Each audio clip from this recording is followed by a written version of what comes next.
ఘాట్ రోడ్డులో truck van ఢీకొన్న ఘటనలో ఒకే కుటుంబానికి చెందిన 7 ప్రాణాలు కోల్పోయారు. ఈ అంశం మిమ్మల్ని కొంచెం కలవరపరచవచ్చు. నేను ఇప్పుడు చెప్తున్న వార్త కొంచెం కఠినంగా ఉండొచ్చు, జాగ్రత్తలు తీసుకోవాలని ఆర్టీవీ మీకు సూచిస్తుంది. Viewers description is highly advised. గుజరాత్లోని వల్సాడా జిల్లాలో ఈ ఘటన చోటు చేసుకుంది. కుంభఘాట్ ప్రాంతంలోని మూలమలుపు దగ్గర మారుతి ఎకో వ్యాన్లో 7 ప్రయాణిస్తున్న సమయంలో ఎదురుగా వచ్చినటువంటి మరో ట్రక్కు వారిని ఢీకొట్టింది. ఈ ఘటనలో ఆ వ్యాన్ పూర్తిగా ధ్వంసం అవడంతో ఒకే కుటుంబానికి చెందిన 5 అక్కడికక్కడే ప్రాణాలు కోల్పోయారు. ఆసుపత్రిలో చికిత్స పొందుతూ మరొక 2 ప్రాణాలు కోల్పోయారు. మొత్తం 7 ఒకే కుటుంబానికి చెందిన వాళ్ళు చివరికి ఈ ఘటనలో మృతి చెందారు. కాప్రాడాలోని అంబా జంగిల్ గ్రామానికి చెందిన వారిగా వారిని గుర్తించారు. మీరు ఒకసారి విజువల్స్లో చూడొచ్చు. ఒక ట్రక్కుని ఆ వ్యాన్ ఢీకొట్టిన తర్వాత ఆ వ్యాన్ పరిస్థితి ఏంటో ఒకసారి మీరు చూడండి. అలాగే ఆ వ్యాన్ని ఢీకొట్టినటువంటి ట్రక్ మీకు కనిపిస్తుంది విజువల్స్లో. పూర్తిగా నుజ్జు అయిపోయింది. లోపల 7 ఉంటే 7 ప్రాణాలు కోల్పోయారు. జస్ట్ అదిగో ఆ ట్రక్కునే ఢీకొట్టింది ఆ వ్యాన్. పూర్తిగా నుజ్జు అయిపోయింది. ఇక లోపల ఉన్న వాళ్ళ పరిస్థితి ఎలా ఉండుండొచ్చు, ఎంతగా లోపల నలిగిపోయి ఉండొచ్చు ఈ ఘటనలో అనేది ఒకసారి మీరు ఊహించుకోవచ్చు. వ్యాన్ అంతా కూడా అసలు ఒక పెద్ద కొండరాయి వచ్చి మీద పడ్డట్లే అణిగిపోయింది. షేప్ అవుట్ అయిపోయింది పూర్తిగా. విడి భాగాలన్నీ కూడా ఎగిరిపడ్డాయి చాలా దూరం వరకు.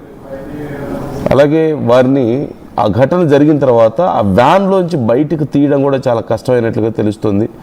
మొత్తం ఆ వ్యాన్ పార్ట్స్ అన్నీ కూడా వాళ్ళ బాడీలోకి గుచ్చుకుపోవడం, వాళ్ళు అక్కడ ఇరుక్కుపోయిన నేపథ్యంలో కనీసం సహాయక చర్యలు చేయడానికి కూడా చాలా కష్టమైనట్లుగా తెలుస్తుంది. ఇదిగో మీరు చూస్తున్నారు.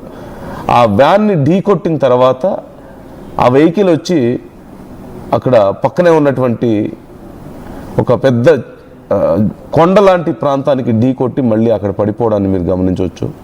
ఈ నేపథ్యంలో ఈ అంశాన్ని మీరు చూడండి. ఆ వ్యాన్ని ఢీకొట్టిన తర్వాత ఆ ట్రక్ కూడా వచ్చి పక్కనే ఉన్నటువంటి చెట్టుకి ఢీకొట్టడంతో పూర్తిగా ధ్వంసం అవడాన్ని మీరు గమనిస్తున్నారు. ఈ నేపథ్యంలో ఈ ఘటనకు సంబంధించి ఎలా జరిగింది ఏంటి అనేది తెలియాల్సి ఉంది ఇంకా పూర్తి స్థాయిలో. ప్రాథమికంగా మనకు అందుతున్నటువంటి సమాచారం ప్రకారం టర్నింగ్లో ఉన్నప్పుడు చాలా వేగంగా అటు ఆ ట్రక్ వచ్చింది. మరోవైపు ఈ వెహికల్ కూడా వీళ్ళ వెహికల్ కూడా చాలా వేగంగా ఉన్నట్టుగా తెలుస్తుంది. అంత వేగంగా ఢీకొట్టిన తర్వాత ఆ టర్నింగ్లో ఢీకొట్టడంతో రోడ్డు అక్కడ టర్నింగ్ ఉండడంతో ఆ ఢీకొట్టి ఆ వేగానికి ఆ ట్రక్ వెళ్ళి చివరికి అక్కడ వేరే ఒక చెట్టుకు తగిలి ఆగిపోవడాన్ని మీరు గమనించవచ్చు.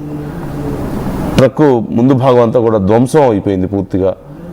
ఇక వ్యాన్ పరిస్థితి అయితే చెప్పాల్సిన అవసరం లేదు. ఆ ఫ్యామిలీ 7 ప్రయాణిస్తున్నటువంటి ఆ వ్యాన్ పూర్తిగా నుజ్జు అయిపోయింది. ఆ కుటుంబం అంతా ఒకేసారి ప్రాణాలు కోల్పోయినటువంటి ఘటన. ఆ ఊరంతా కూడా ఒక్కసారిగా ఒక నిశ్శబ్దంలోకి వెళ్ళిపోయింది. ఈ ఘటనకు సంబంధించి డీటెయిల్స్ విని మనం ఒకసారి చూస్తున్నాం స్క్రీన్ మీద అక్కడ ఉన్నటువంటి పరిస్థితిని. ఇప్పటికే పోలీసులు కేసుల వెహికల్ మీద కారులోనూ వెళ్ళే సాధారణ వ్యక్తులకే నష్టం ఎక్కువగా జరుగుతుంది కాబట్టి సో బీ కేర్ఫుల్. మరొక 2 నిమిషాలు లేట్ అయినా ఏం పర్లేదు.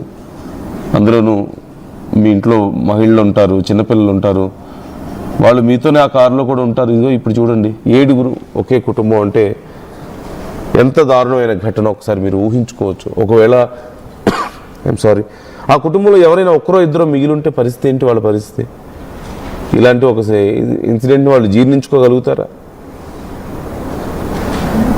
సో మీ అభిప్రాయాలు కూడా కామెంట్ చేసే ప్రయత్నం చేయండి, మాతో షేర్ చేసుకోండి.